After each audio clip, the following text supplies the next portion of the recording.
Yang kami hormati Ibu Kepala Sekolah SD Cempaka Baru 12, Ibu Yuli Wuryani SPD. Yang kami hormati Ibu Wakil Kepala Sekolah Bidang Kurikulum, Ibu Jaina SPD. Yang kami hormati Ibu Wakil Kepala Sekolah Bidang Kesiswaan, Ibu Siti Rahmawati SPD. Dan yang kami hormati Bapak, Ibu Guru, serta tenaga kependidikan SDN Cempaka Baru 12. Selamat siang Bapak dan Ibu. Selamat siang. Salam sejahtera untuk kita semua. Pertama-tama marilah kita panjatkan puji syukur kehadirat Allah Subhanahu wa taala yang telah memberikan kita banyak sekali nikmat dan karunia-Nya sehingga kita bisa hadir berkumpul di siang hari yang panas ini, yang ceria ini, dalam rangka untuk desiminasi menyebarkan pemahaman dan penerapan pengalaman budaya positif modul 1.4.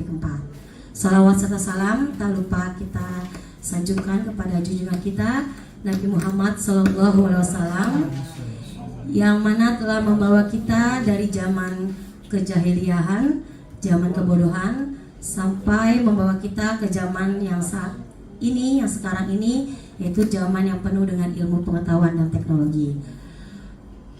Bapak dan Ibu, izinkan terlebih dahulu saya beserta Pak Pais mengucapkan terima kasih yang sebanyak-banyaknya, sebesar-besarnya atas kehadiran dan partisipasi Bapak dan Ibu yang sudah turut serta dan mendukung kami, saya dengan Bapak Pais, untuk mendesiminasikan modul 1.4 ini.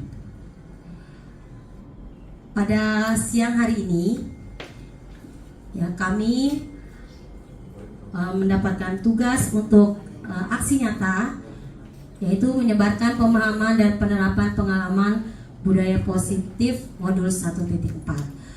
Sebelumnya saya ingin bertanya kepada Bapak dan Ibu, budaya positif ya, apakah Bapak Ibu sudah pernah mendengar tentang budaya positif?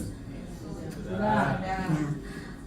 Apa yang ada di pikiran Bapak Ibu mengenai budaya positif itu? Kebiasaan baik. Ya, Pak Rian?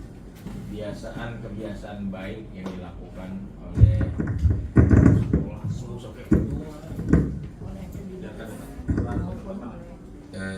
budaya positif itu salah satunya adalah kebiasaan-kebiasaan atau kegiatan-kegiatan yang baik yang biasa dilakukan oleh diri kita sendiri ataupun kelompok murid ataupun komunitas Bapak Ibu guru, ya mungkin itu. Ya. Oke, terima kasih Pak Rian. Mungkin ada lagi yang ingin menambahkan? Ya. Apa itu budaya positif menurut Bapak dan Ibu sebelum kita lanjut ke materi yang akan dibawakan pada hari ini? Ada lagi mungkin Bu Ratna ingin menyampaikan?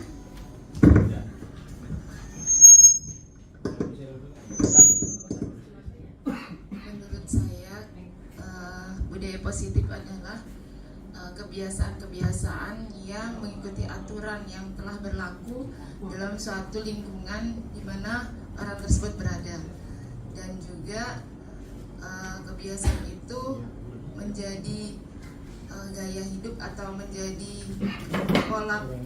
pola hidup yang positif. Ya, oke. Terima kasih untuk Pak Rian dan juga Bu Ratna yang telah mengemukakan tentang budaya positif.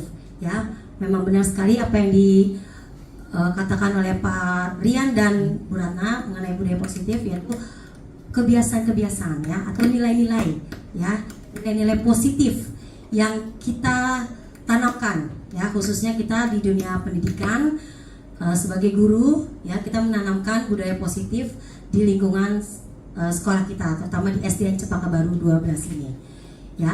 Nah, sebelumnya ya, sebelum kita ke materi yang berikutnya lagi, saya punya ice breaking ya, untuk menambah semangat ya pada hari ini biar tidak mengantuk ya, karena siang waktu-waktu rawan ya, waktu-waktu rawan mengantuk ya. Oke, SBK-nya adalah ya, kita akan berbagi nilai positif atau nilai kebaikan. Jadi misalnya mulai dari saya mengucapkan nilai positif, misalnya disiplin. Nah, kemudian disiplin itu huruf terakhirnya adalah N. Nah, kemudian saya melempar Pak Adrian. Nah, Pak Adrian mencari nilai positif atau nilai kebaikan ya, atau perbuatan baik ya, yang berawalan M ya. Nah, jadi berawalan huruf terakhir yang diucapkan orang sebelumnya ya, orang sebelumnya. Bisa Bapak Ibu? Siap ya? Ya. Oke? biar fresh ya kan? Nah, jam rawan. Oke. Mulai dari saya ya Bapak dan Ibu. Kita mulai, nanti saya lempar, kemudian nanti orang tersebut akan menyebutkan nilai positif sesuai dengan huruf terakhir yang saya ucapkan. Ya. Oke, dari saya. Oke. Biar gak ngantuk Bu, justru ya, dikagetin dor. Oke. Nilai positif dari saya, kerja sama. Pak Ian. A. Nilai kebaikan atau nilai positif?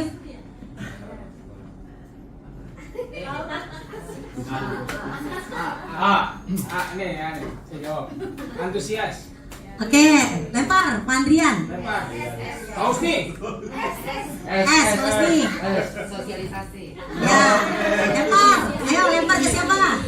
Lempar ke siapa? Cewek. Lempar ke Bu Juli. Integritas. Lempar ke siapa Bu Juli? Ayo. S. Lempar ke siapa? Bu Ati. S. Santun. Lempar Bu Ati. Benar sana. N. Nasionalisme. Lempar. Ayo ke siapa? Baika. Empati. Berarti lempar lagi. Lempar ke Ibu Kepala Sekolah. Ibu Iman. Oke, dilempar ke siapa Bu? Bu Yani. N. Nasionalisme tadi sudah. Ada lagi Bu Yani? Norma. Oke, dilempar ke siapa Bu Yani? Ya, Miss Rekno.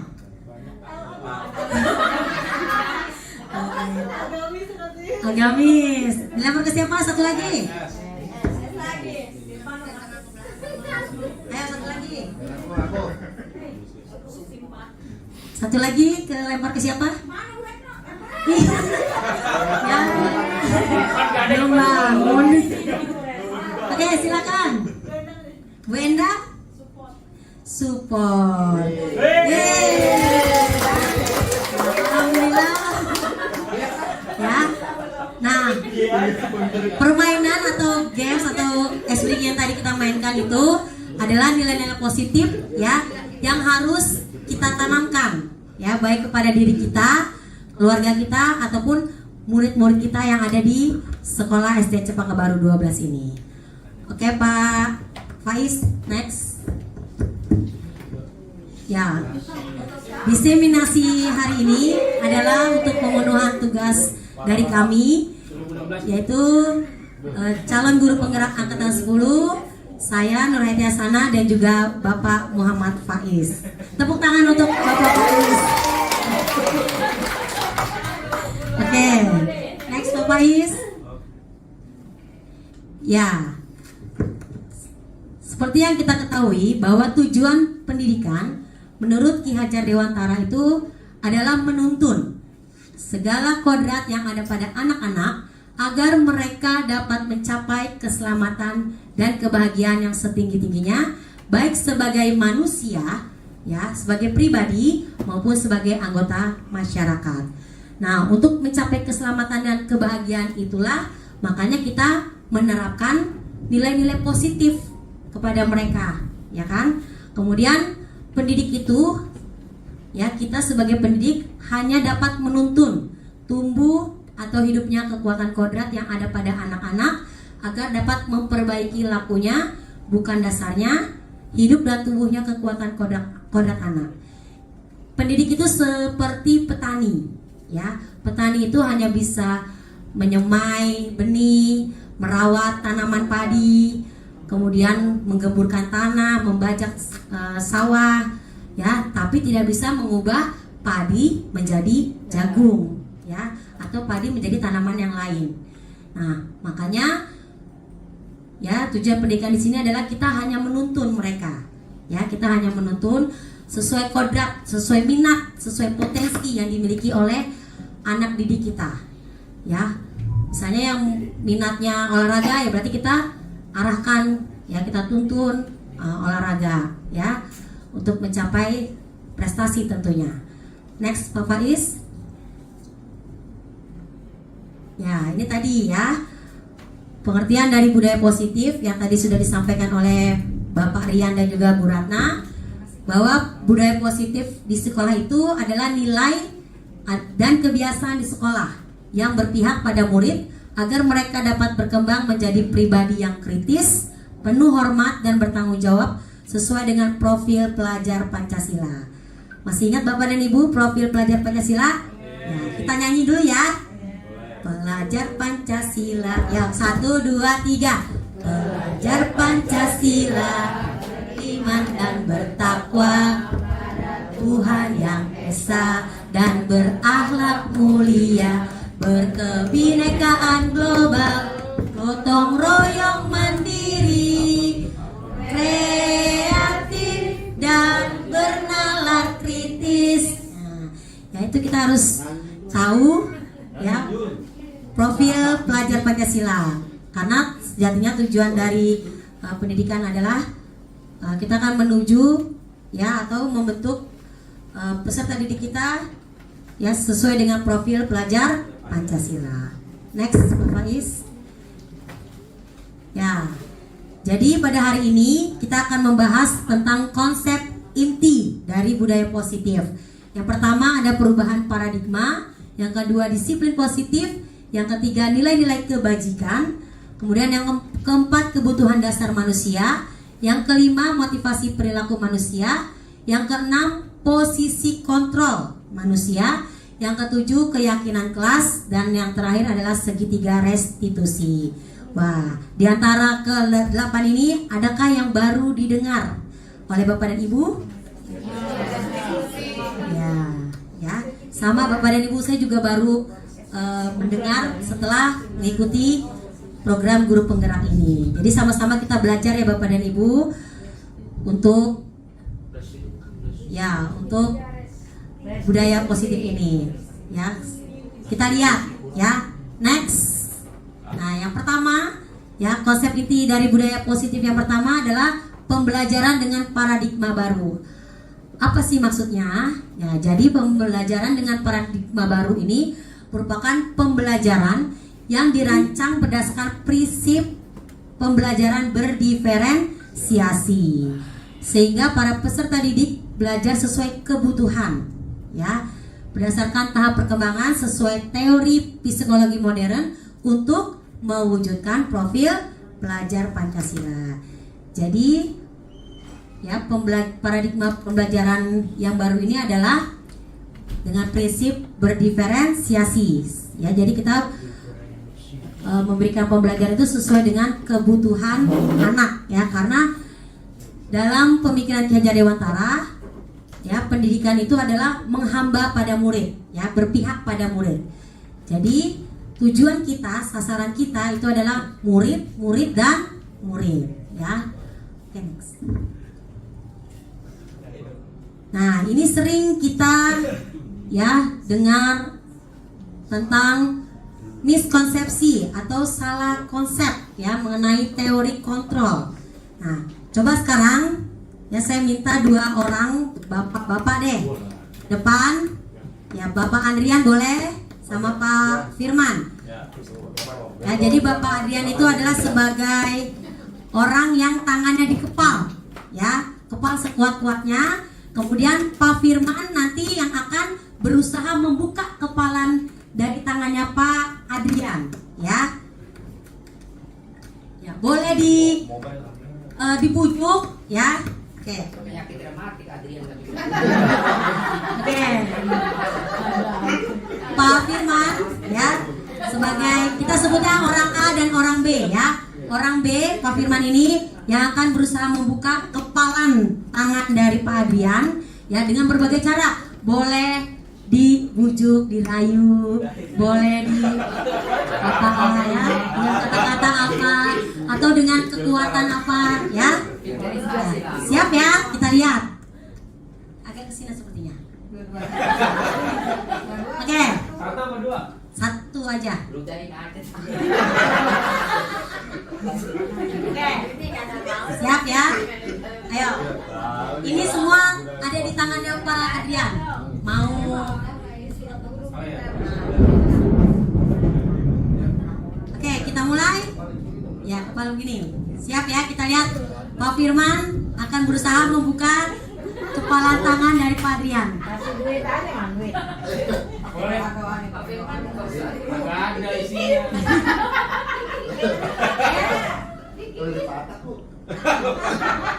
Ayo, udah usaha maksimal belum? Udah usaha maksimal. Baru begitu mau gimana ayam mau ini? Ayo. Ayo, coba. Ini nanti berkaitan dengan teori kontrol manusia ya, teori kontrol pada manusia. Oke. Doang yang bisa buka itu.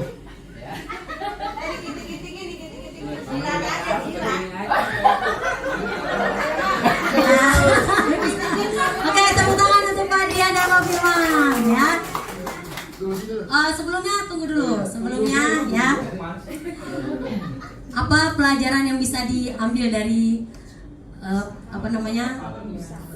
games tadi menurut Pak Firman? Ya, menurut saya itu jika kita ingin sesuatu kita harus berusaha terlebih dahulu. Ya, tepuk tangan untuk Pak Firman. Menurut kita dengar, menurut yang memegang kepalanya, yang punya sesuatunya. Kalau menurut saya, ketika kita memiliki sesuatu tidak mudah untuk memberikan seseorang, tapi kita lihat dulu orang itu berhak untuk menerima atau tidak. Ya, tepuk tangan untuk Pak Firman dan Pak Adrian ya.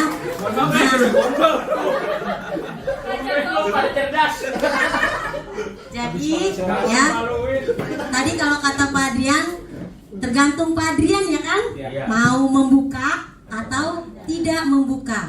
Nah, ini berkaitan dengan teori kontrol Bapak dan Ibu ternyata ya. Jadi segala sesuatu kontrol itu adalah di diri kita ya.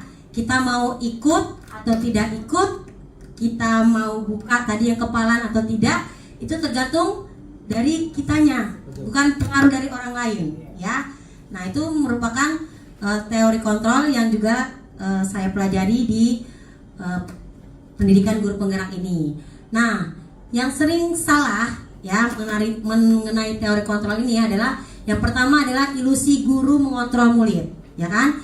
Nah, guru mengontrol murid. Jadi seolah-olah murid itu ya berbuat seperti itu tuh karena ada kontrol dari guru, gitu kan? Jadi guru tuh seolah-olah apa? Mengontrol muridnya, padahal belum tentu, ya kan?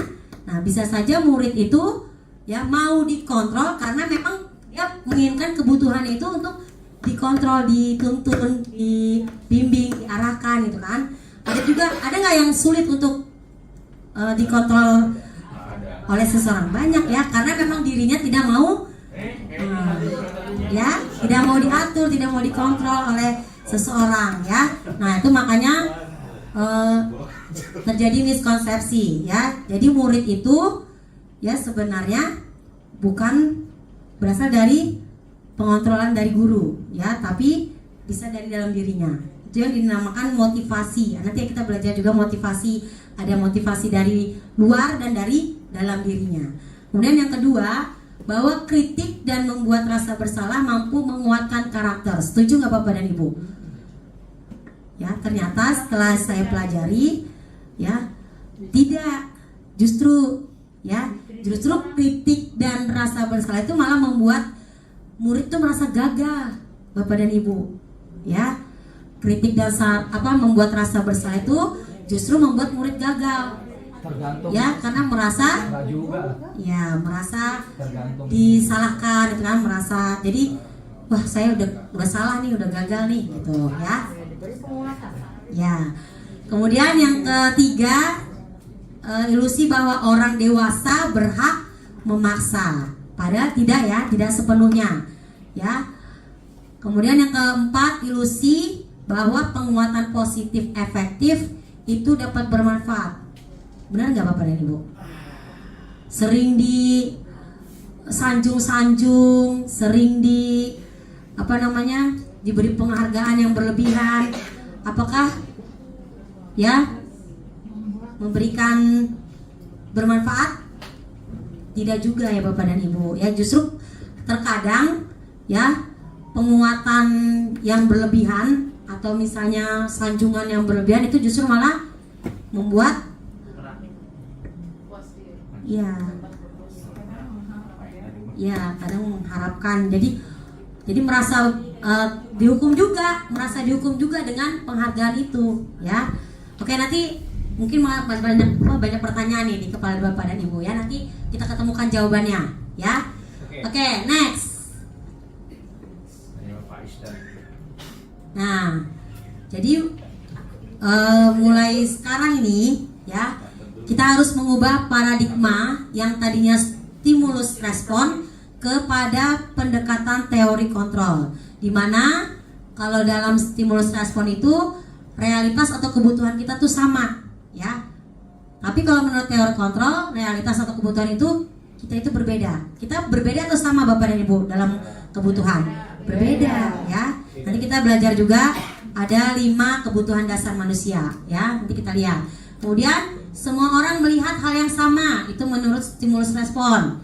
Kemudian kita ubah menjadi teori kontrolnya, setiap orang memiliki gambaran yang berbeda. Benar atau? Ya, setuju ya Bapak dan Ibu ya. Kemudian kita mencoba mengubah orang agar berpandangan sama dengan kita. Nah, kalau menurut teori kontrolnya kita berusaha memahami pandangan orang lain tentang dunia. Kemudian perilaku buruk dilihat sebagai suatu kesalahan. Itu menurut stimulus responnya. Sedangkan teori kontrol, semua perilaku memiliki tujuan, ya, sesuai dengan kebutuhannya. Kemudian orang lain bisa mengontrol saya. Itu kalau stimulus respon. Kemudian kita berubah menjadi hanya Anda yang bisa mengontrol diri Anda. Jadi hanya kita yang bisa mengontrol diri kita. Ya. Itu motivasi intrinsik namanya. Kemudian saya bisa mengontrol orang lain. Ya, kita berubah menjadi teori kontrol, Anda tidak bisa mengontrol orang lain. Ya. Kemudian pemaksaan ada pada saat bujukan gagal. Menurut teori kontrol, kolaborasi dan konsensus menciptakan pilihan-pilihan baru. Kemudian stimulus respon, model berpikir menang atau kalah, sedangkan teori kontrol modelnya berpikir menang-menang. Ya. Jadi kalau menurut teori kontrol, diri kitalah yang bisa mengontrol diri kita sendiri, ya. Oke, next. Ya, disiplin positif. Jadi untuk menciptakan lingkungan yang positif di sekolah kita, kita harus menerapkan yang namanya disiplin positif. Apa itu disiplin positif? Nah, disiplin sendiri berasal dari kata disiplina yang artinya belajar. Nah, kemudian disiplin mengacu pada disiplin diri yang memiliki tanggung jawab terhadap apa yang dilakukan berdasarkan nilai-nilai yang diyakini.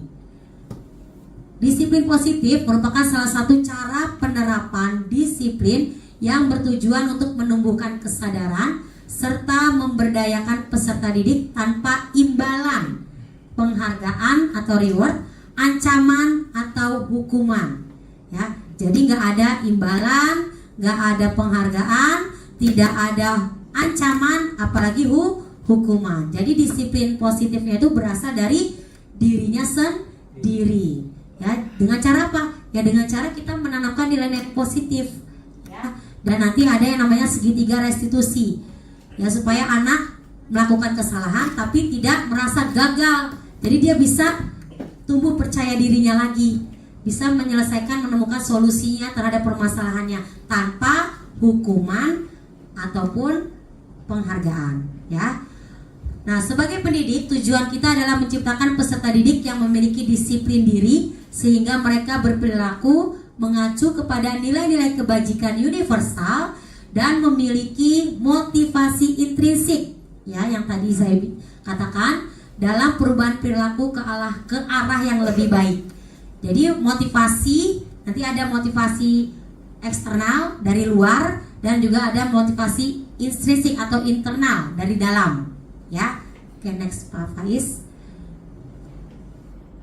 Nah, ini tadi ya nilai positif yang tadi kita sudah games, ya, permainan, bahwa nilai-nilai kebajikan atau nilai-nilai positif itu adalah nilai yang disepakati bersama, terlepas dari suku, bangsa, agama, bahasa maupun latar belakangnya. Nah, nilai-nilai kebajikan itu dari satu lembaga atau bahkan satu individu itu pasti berbeda dengan nilai kebajikan lembaga lain atau organisasi lain atau orang lain, ya. Nah, ini ada beberapa contoh nilai kebajikan. Yang pertama adalah profil pelajar Pancasila, ya, beriman bertakwa kepada Tuhan Yang Maha Esa dan berakhlak mulia, mandiri, bernalar kritis, berkebinekaan global, gotong royong, kemudian kreatif, dan kemudian bernalar kritis di atas, ya. Oke, kemudian ada 9 pilar dari Indonesian Heritage Foundation, ya, yaitu cinta Tuhan dan segenap ciptaannya, kemandirian, tanggung jawab, kejujuran, diplomatis, hormat dan santun, dermawan, suka menolong, gotong royong, percaya diri, kreatif dan pekerja keras, kepemimpinan dan keadilan, baik dan rendah hati, toleransi, kedamaian dan kesatuan. Dan juga ada nilai kebajikan keterampilan hidup, yaitu dapat dipercaya, lurus hati, pendengar yang aktif, tidak merendahkan orang lain, memberikan yang terbaik bagi dirinya. Ya, ini adalah contoh-contoh nilai kebajikan atau nilai-nilai positif yang disepakati atau ditumbuhkan atau ditanamkan di masing-masing atau di beberapa organisasi atau lembaga, ya. Lanjut Pak Faiz. Nah, ini seperti yang tadi saya katakan, kebutuhan dasar. Jadi seseorang berperilaku, ya, atau murid berperilaku atau bertindak itu berdasarkan kebutuhannya. Kebutuhan yang mana tuh? Ya, jadi ada 5, ya. Ada 5 kebutuhan dasar manusia, ya. Nah, tapi sebelumnya, jadi kebutuhan dasar manusia itu adalah segala sesuatu yang kita lakukan untuk mendapatkan apa yang kita inginkan. Kemudian seluruh tindakan yang kita lakukan memiliki tujuan tertentu. Kemudian usaha terbaik yang kita lakukan adalah dalam rangka agar kebutuhan dasar kita terpenuhi dengan baik. Jadi ada 5. Yang pertama adalah bertahan hidup, ya. Itu berkaitan dengan makan, minum, tempat tinggal, kesehatan. Nah, itu adalah bertahan hidup. Kemudian kasih sayang dan rasa diterima. Ya, biasanya ini anak-anak yang butuh perhatian, ya, yang melakukan sesuatu itu karena ingin diperhatikan oleh temannya, oleh gurunya. Nah, itu dia kebutuhannya adalah kasih sayang dan rasa diterima. Kemudian penguasaan, ya, ini berkaitan dengan kompetensinya dia. Misalnya dia jago matematika atau dia pandai bercerita, ya, pokoknya kompetensi yang ada dalam dirinya. Kemudian dia butuh penguasaan, butuh pengakuan, diakui. Nah, atau misalnya dia merasa jago atau apa gitu. Nah, banyak kan anak-anak kita yang seperti itu kan. Nah, jadi kebutuhannya tuh pengen diakui, ya, diakui oleh teman-temannya, oleh sekolah gitu kan. Nah, kemudian kebebasan, ya. Jadi anak-anak itu lebih senang bermain, ya, canda tawa, humoris, ya, itu berkaitan dengan kebebasan. Kemudian kesenangan, ya, kesenangan juga merupakan suatu kebutuhan. Next Pak Faiz. Nah, bisa kita lihat di tabelnya. Nah, ini yang tadi, ya, Jadi kebebasan itu ternyata mandiri ya, memiliki pilihan, mencoba hal-hal yang baru. Ya, jadi dia pengen coba misalnya ngambil pulpen temennya gitu kan. Nah, bisa kan tuh merasa bebas, ya nggak ada yang ngawasin. Jadi ya dia mencoba-coba. Kemudian kalau kesenangan pengennya main terus, lari-larian ya kan. Nah, kemudian bertahan hidup tadi ya, misalnya ada kasus misalnya si A ya ngambil makanan temannya si B. Nah, menurut Bapak Ibu, kebutuhan dasar apa nih ya yang dirasakan oleh atau yang dibutuhkan oleh si A tersebut sehingga dia ngambil makanan temannya?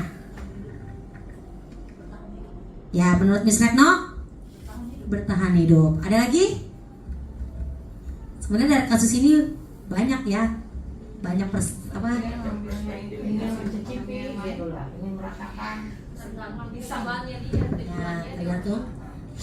tergantung tujuannya ya. Jadi solusinya bagaimana Bapak Ibu? Kalau misalnya ada temennya, Bu, si ini ngambil makanan saya, Bu. Nah, ada yang mau berpendapat nggak? Ya, coba Bu Betty.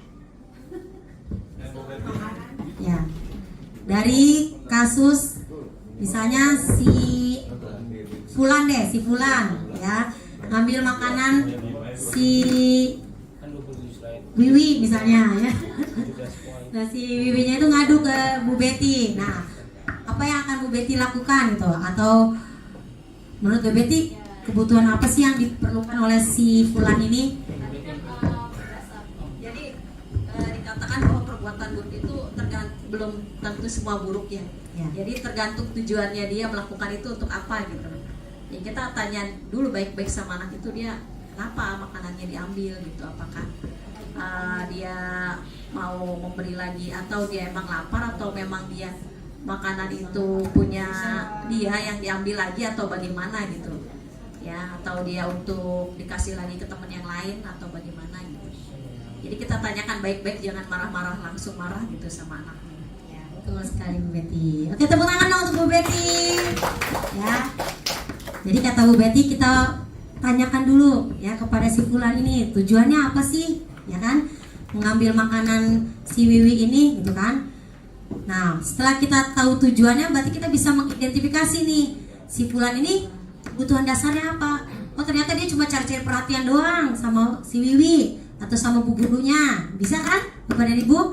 Nah, atau kayak tadi emang dia lapar ya, nggak dikasih makan misalnya, atau dari rumah belum sempat sarapan, mamanya nggak sempet bikinin bekal misalnya, atau penguasaan ya kan, misalnya si Fulan ini ternyata ketua kelas misalnya, pengen diakui bahwa dia tuh terkuat di kelasnya atau misalnya seperti itu ya. Nah, jadi kita bisa tahu kebutuhan dasar murid kita itu ya dari belajar dari kebutuhan dasar manusia ini gitu ya. Oke, satu slide lagi ya Pak Faiz, selanjutnya nanti Pak Faiz ya.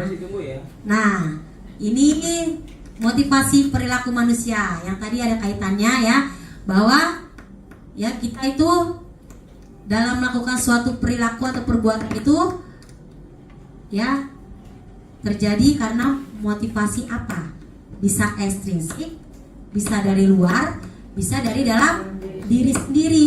Nah, kalau dari luar, motivasi ekstrinsik itu adalah untuk menghindari ketidaknyamanan atau hukuman. Misalnya, ya bangun pagi, datang ke sekolah pagi, biar nggak dihukum, ya kan? Nah, itu kan berarti dia motivasinya masih ekstrinsik, biar nggak dihukum, nggak dapat hukuman. Kemudian yang kedua untuk mendapatkan imbalan atau penghargaan.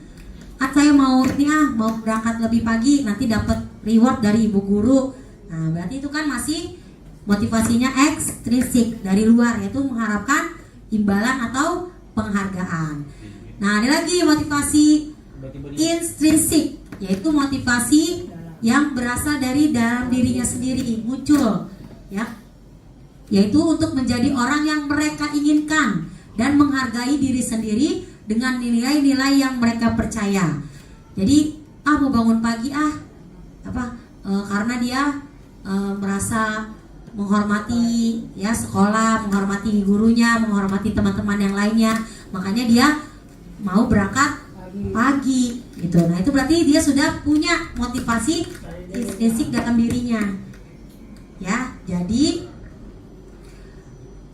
segala perilaku itu pasti ada motivasinya. Nah, mungkin sampai sini ada yang ingin ditanyakan atau ada yang ingin disampaikan? Yang bisa tahu itu dia mempunyai motivasi ekstrinsik atau motivasi intrinsik. Yang bisa tahu motivasi ekstrinsik dan motivasi intrinsik itu dirinya sendiri atau orang lain. Oke, ini ada pertanyaan dari Bu Nur Hasanah. Jadi yang bisa mengetahui motivasi ekstrinsik dan intrinsiknya itu dirinya sendiri atau orang lain yang menilainya. Mungkin sebelum kami jawab, ada yang mau menjawabnya terlebih dahulu atau memberikan pendapatnya sesuai dengan pengalaman mungkin ya kan, Bapak dan Ibu mengenai motivasi intrinsik ini. Pak Firman, ada yang mau berpendapat? Pertanyaan dari Bu Nur Jana. Bu Nur Hasanah. Ya, mohon maaf Bu Nur Hasanah. Ada yang mau menjawab terlebih dahulu? Dari mana kita tahu ini motivasi ekstrinsik atau intrinsik apa yang dilakukan itu? Nah, kalau pada murid bisa dengan tadi yang seperti Bu Betty bilang ya, kita ajak dialog, kita ajak diskusi ya kan, atau kita tanya, misalnya pas kita datang udah ada si Fulan misalnya, Fulan datangnya pagi banget gitu misalnya ya. Nah, kita bisa tahu dari situ, yaitu mencari informasi dari anak tersebut. Nah, kalau misalnya mungkin ke Bu Nur tadi yang ditanyakan pada diri anaknya ya. Bagaimana cara mengetahuinya?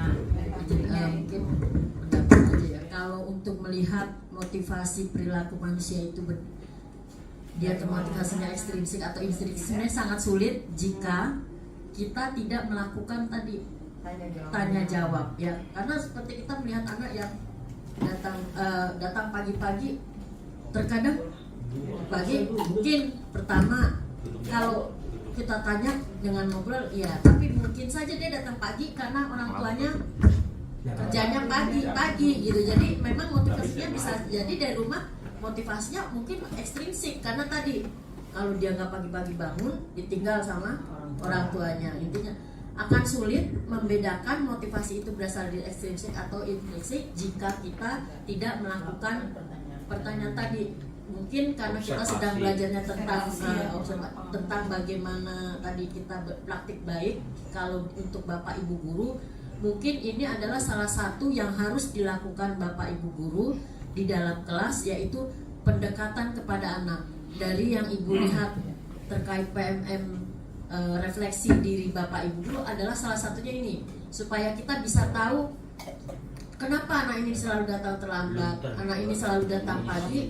Dari situlah ya, mungkin praktik baik yang harus bisa dilakukan Bapak Ibu guru adalah tadi pendekatan internal kepada anak-anak itu. Untuk jadi tadi terutama anak-anak yang mungkin sering terlambat, motivasinya kenapa kamu terlambat? Karena nggak dibangun ayahnya. Berarti kan kalau anak-anak kita kayaknya kalau SD rata-rata banyak dari ekstrinsik, ya masih ekstrinsik. Beda dengan kita. Mungkin kalau kita sebagai pegawai, kenapa nih saya datang pagi-pagi? Bisa jadi motivasinya pertama ekstrinsik. Malu ibu kepala sekolah saya datangnya pagi, jadi saya harus pagi-pagi. Nah, mungkin itu motivasi ekstrinsiknya.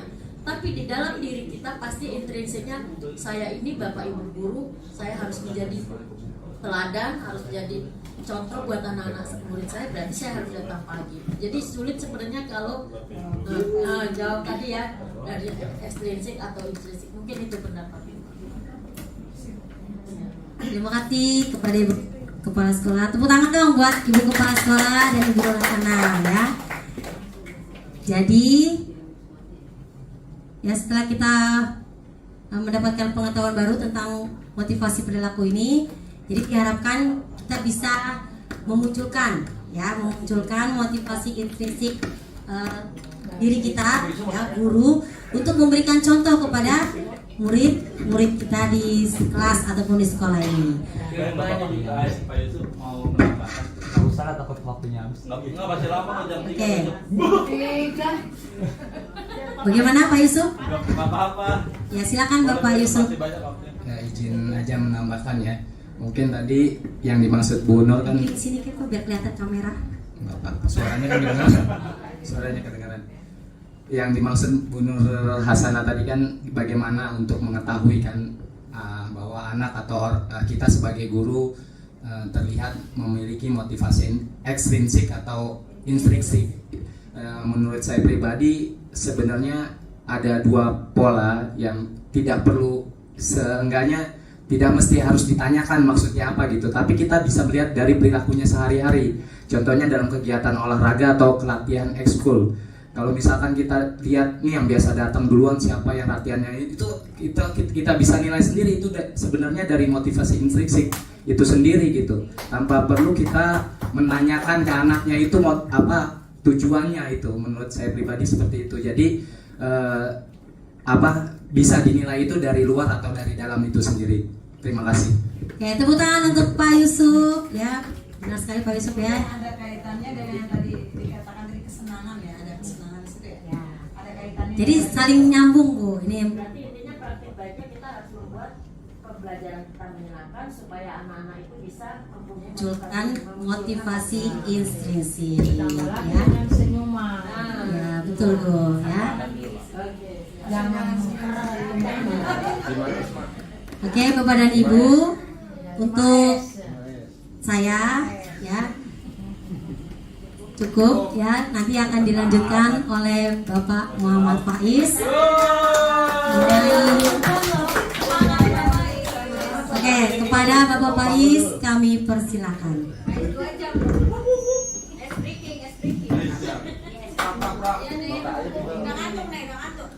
Kelihatan ya. Biar nggak ngantuk.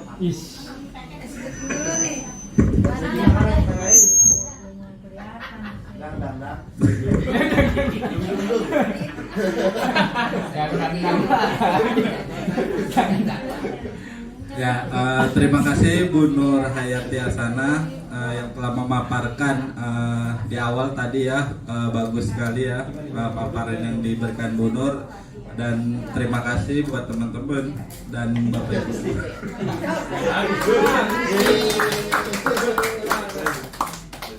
Ya, yang terhormat Ibu Kepala Sekolah Bu Yuli Wuryani, dan yang terhormat Bu En, Bu Ati, Bu Endang. Ya mana waktunya? Ya. Benar juga.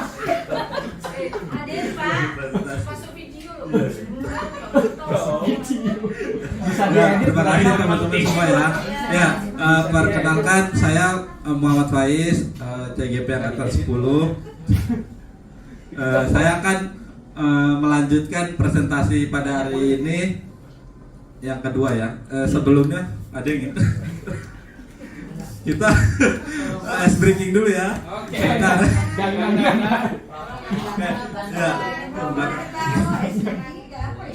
Ya, biar nggak ngantuk kita ice breaking dulu Bapak Ibu. Bisa berdiri semua ya, minta tolong. Ya. Tadi Bu Nur di awal ice breaking apa ya Bu Nur? Oh ya, melempar kata-kata positif. Kalau saya melempar jumroh.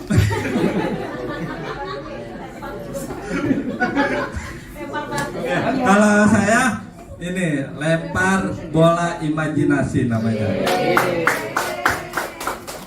Contoh misalkan bolanya beruman.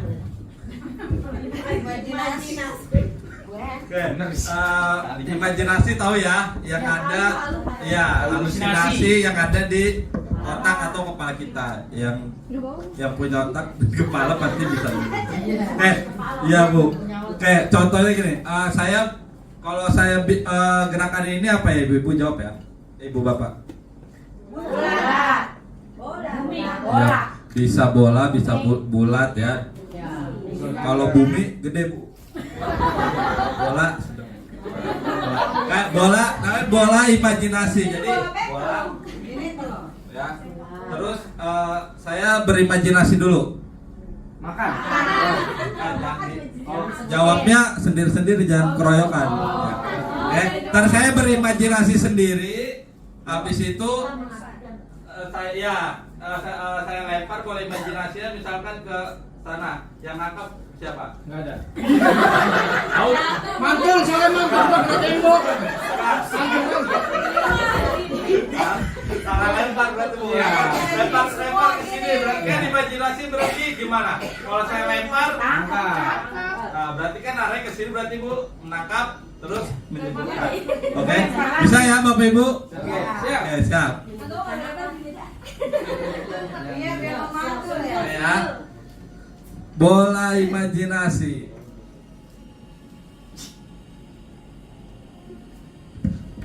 Bisa dijawab Ibu? Makan. Ya, betul. Makan. Nah, Ibu sekarang berimajinasi dulu, habis itu melempar bola imajinasinya ke siapa, habis itu ditangkap. Wajib tangkap Bu. Boleh saya pegang? Boleh lempar saya dulu. Oke. Kayak bola imajinasi ada di Bu Yuli, perhatikan imajinasinya. Ya.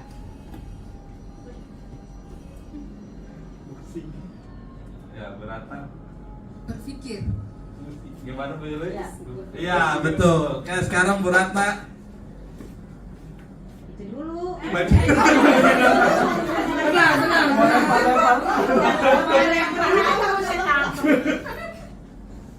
Apa tuh? Ulang. Ulang. Mau minum Pak Igo. Oh iya, jangan Bu Ratna. Iya ente. Coba kita lihat imajinasinya kita. Lempar ke tangkap. Siapa nih passing siapa nih? Bu Risa, akan coba Bu Risa imajinasi yang berata. Minum. Benar nggak Bu? Oh iya betul. Oke, sekarang Bu Risa. Bisa mau kemana? Imajinasi dulu. Apa tadi? Belum lagi.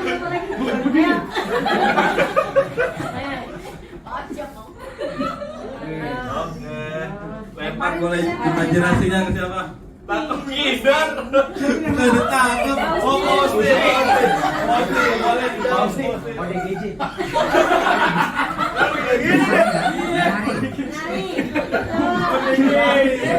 Betul nggak Bu Risa? Menari.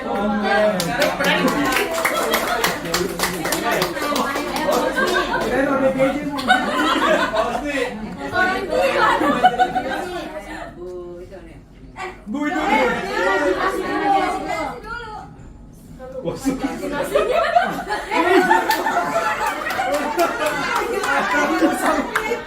Lempar.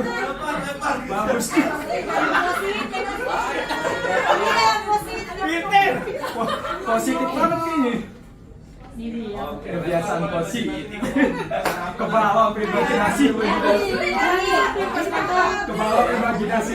Ya imajinasinya aja. Berapa orang itu menilai? Koreksi ya?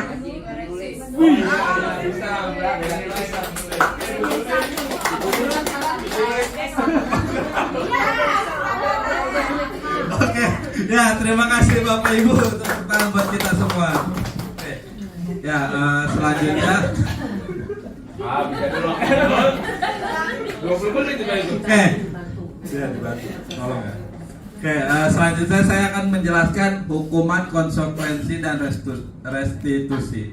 Ya, di sini ada 3, hukuman, konsekuensi, dan restitusi. Hukuman itu terdiri dari tindak tidak terencana atau tiba-tiba, murid tidak tahu apa yang akan terjadi atau tidak dilibatkan, bersifat satu arah, berupa hukuman fisik dan psikis. Itu untuk hukuman. Untuk konsekuensi, ada terencana, disepakati sesuai aturan, murid tetap dibuat tidak nyaman, sikap guru selalu memonitor guru. Itu konsekuensi. Untuk restitusi, proses menciptakan kondisi bagi murid untuk memperbaiki kesalahan. Yang kedua, proses kolaboratif yang mengajarkan murid untuk mencari solusi sendiri. Ya, Bapak Ibu Guru, biasanya dari ketiga item ini, hukuman, konsekuensi, dan restitusi pernah nggak dialami saat proses belajar mengajar dari ketiga ini? Oke, kalau pernah, ada yang bisa menjelaskan dari hukuman yang sudah dialami oleh pribadi? Ya, siapa? Pak Ian? Ya, silakan. Kemarin Kalau hukuman tuh lebih cenderung ke spontanitas guru terhadap siswa itu. Umpamanya jika siswa langsung berbuat salah dan secara spontan juga siswa melakukan kesalahan, biasanya guru itu langsung menghukum tanpa secara spontan juga. Kalau konsekuensi itu ketika hukuman sudah disepakati oleh guru dan murid, kesepakatan bersama. Sebagai contoh, ketika ada anak yang keluar tidak izin, maka akan diberi hukuman, yaitu sesuai konsekuensi. Dan restitusi adalah secara intens kepada anak-anak ketika melakukan kesalahan, maka dipertanyakan ruang lingkup kesalahan itu seperti apa. Lalu tidak semerta-merta langsung ditanyakan kamu salahnya kenapa, enggak.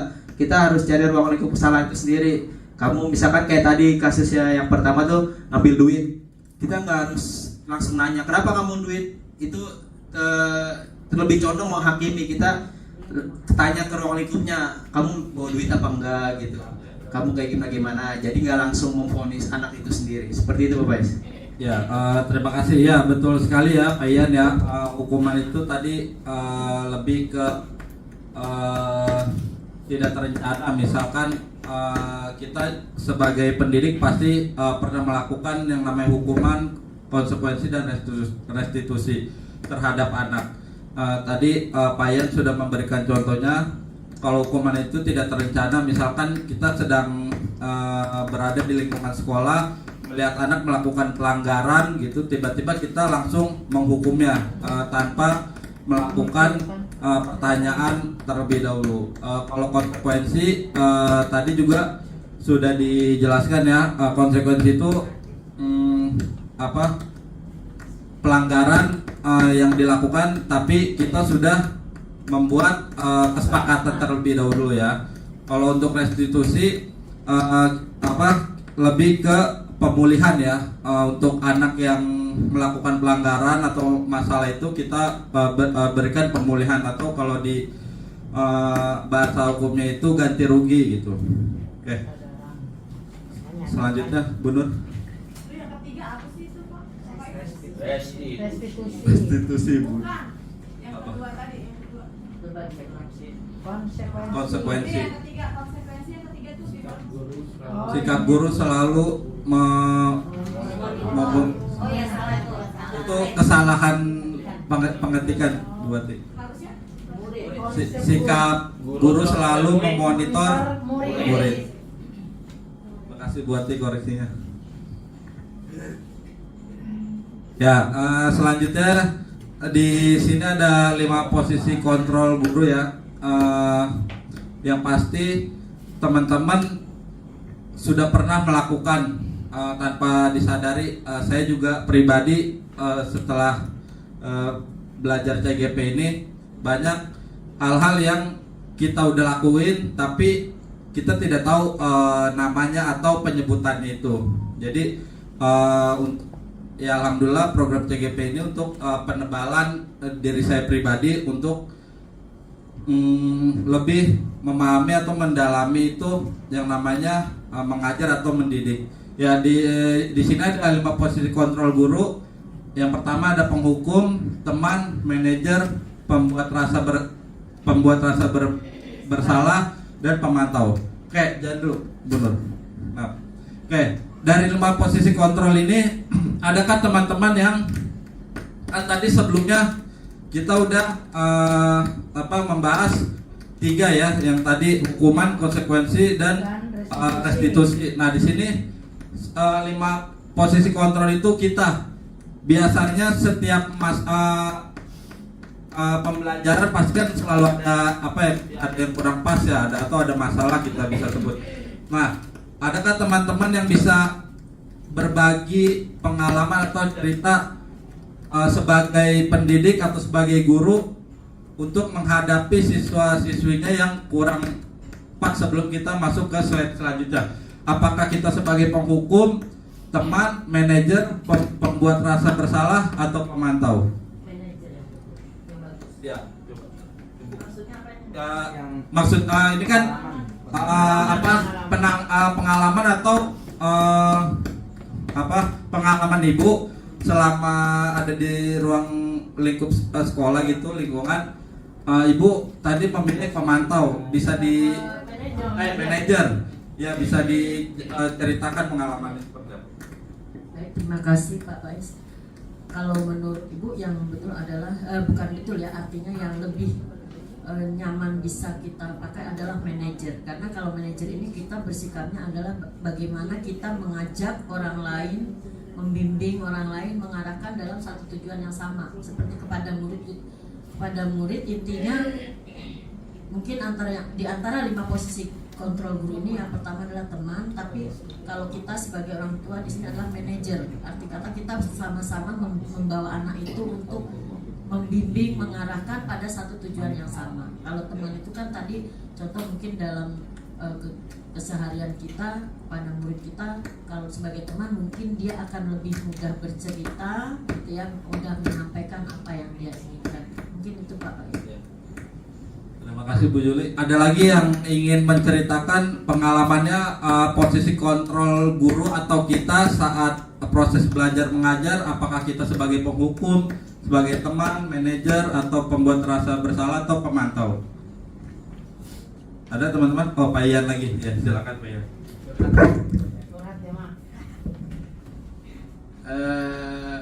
Kalau saya lebih kepada teman, karena kalau teman itu lebih kepada kita sebagai sosok guru tuh sesuai dengan cerita dari Imam Syafi'i ya yang disuruh makan. Ada seseorang yang curhat kepada imam besar bahwasanya tuh anaknya tuh suka yang asin-asin, tapi dia mempraktekkan bahwa mencontohkan kalau kita mau anak kita itu jangan nggak suka makan asin, maka kita jangan makan asin. Maka di situ saya memposisikan sebagai teman. Kalau anak-anak kita ini nggak mau buang sampah sembarangan, nah saya juga harus mencontohkan kepada anak-anak kalau kita tuh jangan buang sampah sembarangan. Kalau yang soal sebagai bermacam-macam aspek juga seperti itu Bapak Is, dalam positif ini ya berpikir gitu. Ya, terima kasih Pak Ian. Ya, tadi kita udah mendapatkan 2 contoh pengalaman. Yang pertama Bu Yuli itu sebagai manajer, yang kedua Pak Ian. Oke, slide selanjutnya kita bisa lihat. Oke, ya. Contoh 5 posisi kontrol guru. Di sini saya dan Bu Nur membuat contoh kasusnya peserta didik tidak memakai atribut lengkap saat upacara bendera. Ya, tadi di slide sebelumnya saya memberikan teman-teman berbagi cerita pengalaman itu yang tadi ada 5 posisi kontrol itu ya, kita bisa lihat di sini. Penghukum itu kesalahan anak tidak memakai atribut itu kalau contoh karakter penghukum atau kita sebagai penghukum, kita memberikan hormat pada bendera selama 1 jam ya. Kalau untuk teman guru memposisikan guru itu sebagai teman, dia memiliki kalimat, ayo dong ikut aturan sekolah, tolong bantu Bapak Ibu ya sekali ini ya, sudah tidak apa-apa, lain kali jangan berbuat seperti ini lagi. Nah, ini yang tadi dijelaskan oleh Pak Ian ya. Pak Ian itu memposisikan dirinya itu kontrol gurunya itu sebagai teman yang tadi diterangkan ya. Nah, kalau pemantau dia berbicara kamu sudah melanggar peraturan sekolah, kamu tahu konsekuensinya. Setelah upacara kamu beli atribut ya ke koperasi, jangan diulangi lagi. Nah, ini adalah pemantau. Jadi guru itu sebagai pemantau. Oke, selanjutnya kontrol guru membuat rasa bersalah. Kayak kalimatnya berapa kali bapak atau ibu memberitahu tapi kamu selalu mengecewakan, kamu tidak kasihan kepada bapak ibu. Nah ini contoh kalimat pembuat rasa bersalah. Yang terakhir manajer ya, yang tadi Bu Yuli ceritakan pengalamannya. Apakah kamu tahu kesalahanmu? Kira-kira bagaimana kamu memperbaiki kesalahanmu ya? Ini contoh kalimat posisi kontrol sebagai manajer ya. Jadi dari 5 posisi kontrol ini ya sebenarnya tidak terlepas dari 5 ini ya. Pasti kita selama mengajar itu pernah melakukan menjadi penghukum, menjadi teman, menjadi pemantau, menjadi pembuat rasa bersalah dan manajer ya.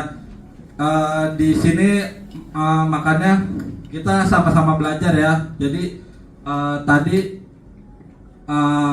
contohnya manajer sama teman yang udah diceritakan tadi Bu Yuli sama Bu Payan. Oke, lanjut. Ya ini di sini ada contoh posisi kontrol Kak. Apakah saya kalimat itu saya kecewa sekali dengan kamu? Ya di sini ada yang bisa menebak kira-kira kalimat saya kecewa sekali dengan kamu itu termasuk posisi kontrol yang kalimat tadi itu apa? Ya merasa bersalah ya. Oke.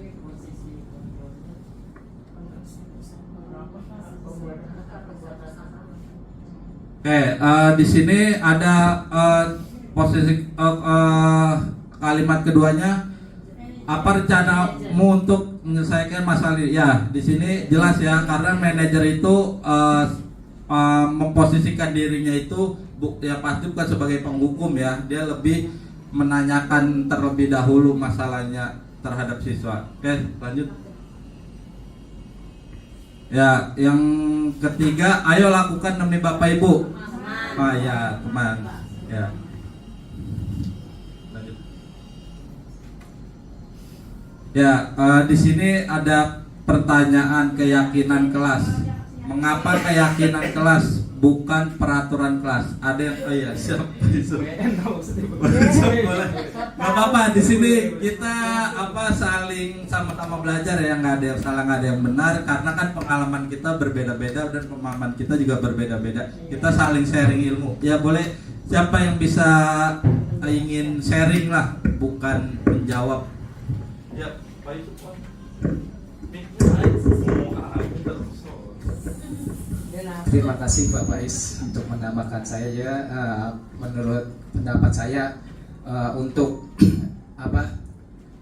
mengapa keyakinan kelas bukan peraturan kelas? Kalau menurut saya, kalau keyakinan kelas itu berdasarkan kesepakatan bersama yang dibuat bersama-sama antara murid dan guru. Sedangkan peraturan kelas itu bisa dibuat sendiri. Oleh karena itu keyakinan kelas lebih baik daripada peraturan kelas. Ya, terima kasih Pak Yusuf. Ya, teman-teman yang lainnya. Ya. Kalau peraturan kelas seakan-akan anak itu jadi kamu harus ikutin aturan ya di kelas ini. Jadi kayaknya kaku gitu ya. Tapi kalau keyakinan kelas, anak-anak yakin, yuk kita sama-sama gitu. Ikutin peraturan kita sesuai kesepakatannya. Mungkin itu aja. Terima kasih Bu Nur. Ada lagi teman yang lainnya yang ingin menambahkan? Ya, Pak Ian lagi, silakan Pak Ian. Sekali kalau lagi. keyakinan kelas memberikan rasa nyaman kepada semuanya, kalau peraturan kelas memberikan rasa takut biasanya. Ya, terima kasih Pak Ian. Oke, jadi kita di sini sepakat ya, lebih memilih keyakinan kelas daripada peraturan kelas. Sepakat ya? Oke, kita lanjut ke slide selanjutnya. Ya, di sini pembentukan keyakinan kelas itu ada 6 poin-poinnya ya. Yang pertama bersifat abstrak. Abstrak itu tidak tidak terbentuk lah gitu ya. Ya, yang kedua berupa pertanyaan universal ya. pernyataan universal, jadi mencakup keseluruhan. Yang ketiga, dibuat dalam pernyataan positif, ya bukan negatif, karena pengalaman saya ada di satu kelas suruh bikin keyakinan kelas, tapi dia nyebutinnya boleh membuli gitu, padahal kan tidak boleh ya, seperti ya, karena di sini item itu dibuat dalam pernyataan positif, walaupun keyakinan kelas itu hasil dari kesepakatan bersama, tapi tetap nilai-nilainya itu tidak boleh yang berunsur negatif. Yang keempat, sedikit saja agar mudah diingat, ya. Jadi nggak usah yang ribet-ribet. Contohnya, kalau makan harus izin, harus pakai sendok. Jangan kepanjangan intinya. Jadi poin intinya aja. Kayak yang kelima, sesuai dengan kondisi kelas dan sekolah hingga mudah diterapkan warga sekolah atau warga kelas dilibatkan saat membuat keyakinan kelas. Ya. Yang keenam, bersedia meninjau kembali keyakinan kelas dari waktu ke waktu.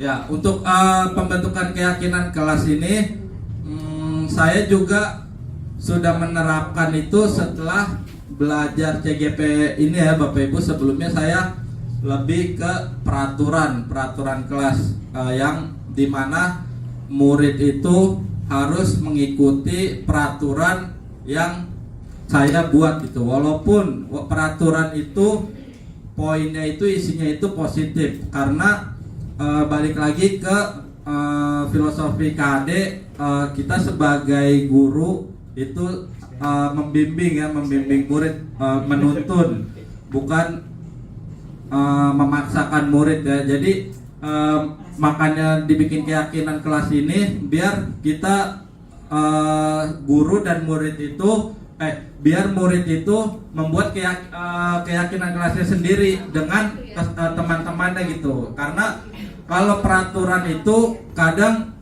ada yang berpikir gini, peraturan itu dibuat untuk dilanggar gitu, karena peraturan itu dibuat oleh satu orang atau pribadi individu yang harus dilaksanakan oleh peserta didik. Makanya yang saya dapat pelajari itu hindari peraturan kelas tapi keyakinan kelas, karena kalau keyakinan kelas itu sifatnya bersumbernya itu dari diri sendiri nih, atau dari murid sendiri gitu, yang udah kita sepakati bersama-sama. Ya saya yang saya terapin sebelum saya masuk ke kelas, sebelum memulai pembelajaran, saya bikin dulu nih keyakinan kelas bersama-sama. Saya jelasin keyakinan kelas itu apa, terus saya serahin ke murid keyakinan apa yang ingin dibuat gitu. Karena kan kalau kita udah memberikan ke murid keyakinan itu, dia bisa berpikir atau bisa inisiatif dari diri sendiri gitu, karena bukan sesuatu yang paksaan ya. Jadi dia ada yang bilang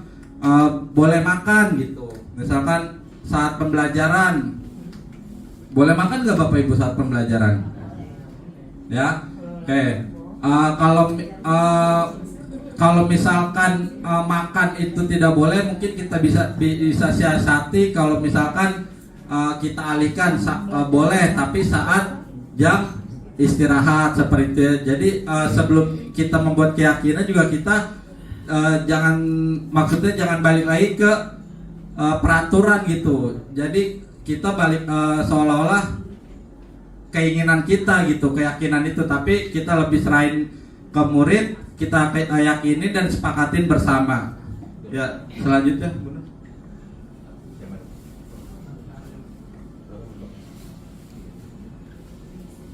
ya, segitiga restitusi. Udah nggak asing ya dengan nama segitiga restitusi ya Bapak Ibu ya. Ya, di sini pengertian segitiga restitusi yaitu merupakan suatu proses dialog yang dilakukan antara guru atau orang tua dengan anak untuk menghasilkan karakter anak yang merdeka, tanggung jawab dan mandiri. Restitusi yang dilakukan dapat menjadikan murid kita seorang manajer bagi dirinya sendiri. Ya, dari segitiga restitusi ini itu ada 3 poin.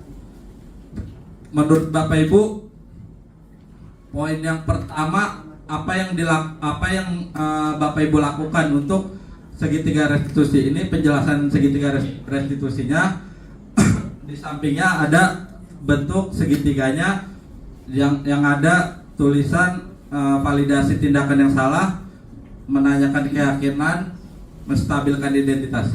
Menurut Bapak Ibu, sebelum melanjut ke slide selanjutnya, mana yang lebih tepat menurut Bapak Ibu ya? Urutannya. Ya, urutannya. Apakah validasi dulu? Apakah menanyakan keyakinan? Apa menstabilkan untuk segitiga restitusi ini? Ya, Pak Yusuf.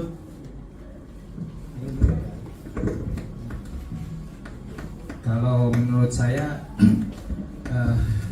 yang terbaik adalah yang pertama memvalidasi tindakan yang salah dulu. Jadi kita tanyakan perbuatan kesalahan apa yang dia lakukan, yang dia perbuat gitu. Setelah itu kita menanyakan keyakinan kelas yang telah dibuat secara bersama-sama. Setelah itu baru kita menstabilkan identitasnya agar siswa itu merasa tidak terlalu disalahkan.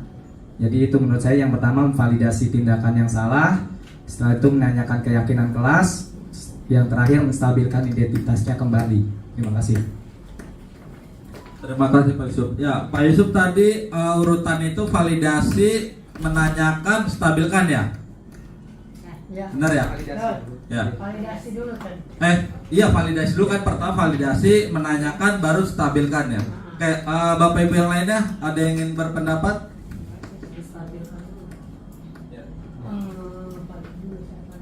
Kalau ibu menstabilkan identitas dulu, validasi tindakan, baru menanyakan keyakinan.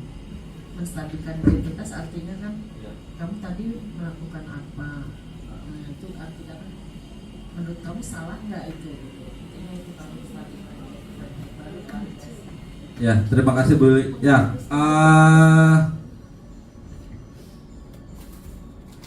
oke, untuk apa? Untuk selanjutnya kita lihat ya, slide selanjutnya untuk dari tindakan ini mana dulu urutannya.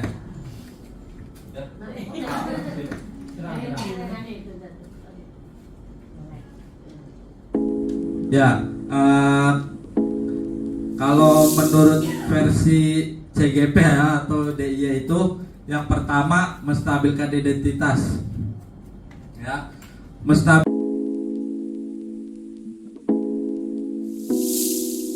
Assalamualaikum warahmatullahi wabarakatuh. Waalaikumsalam warahmatullahi wabarakatuh. Selamat pagi anak-anak. Gimana kabarnya hari ini? Sehat? Sehat. Alhamdulillah. Ini sebelum kita mulai pembelajaran, kita akan membentuk keyakinan kelas. Ya, apa itu keyakinan kelas? Ada yang tahu? Aturan-aturan kelas yang tidak boleh dilanggar. Ya, ada lagi? Ada yang tahu? Ya, itu ya. Jadi keyakinan kelas itu adalah nilai-nilai positif ya yang kita yakini, yang akan kita terapkan di kelas kita ini. Ya, jadi kita akan membentuk keyakinan kelas. Kalian menuliskan nilai-nilai positif apa saja yang ingin diterapkan di kelas ini. Ya, kemudian nanti kita akan mengelompokkan nilai-nilai positif tersebut. Setelah itu, kita sepakati bersama dengan menandatangani keyakinan kelas yang sudah kita sepakati. Siap, anak-anak? Siap. Ibu guru akan membagikan post-it, ya. Jadi kalian tulis nilai-nilai positif yang akan kita terapkan di kelas 5A ini, ya. Guru akan berikan satu persatu.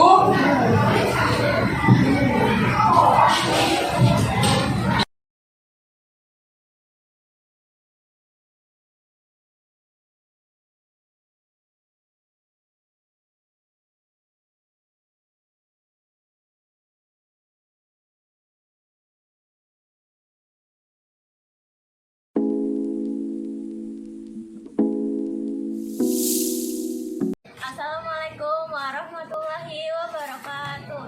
Nama saya Naili. Saya dari kelas 5A SDN Cempaka Baru 12. Saya senang sekali bisa diajak ibu guru untuk membuat kesepakatan kelas agar belajar lebih menyenangkan. Terima kasih. Wassalamualaikum warahmatullahi wabarakatuh.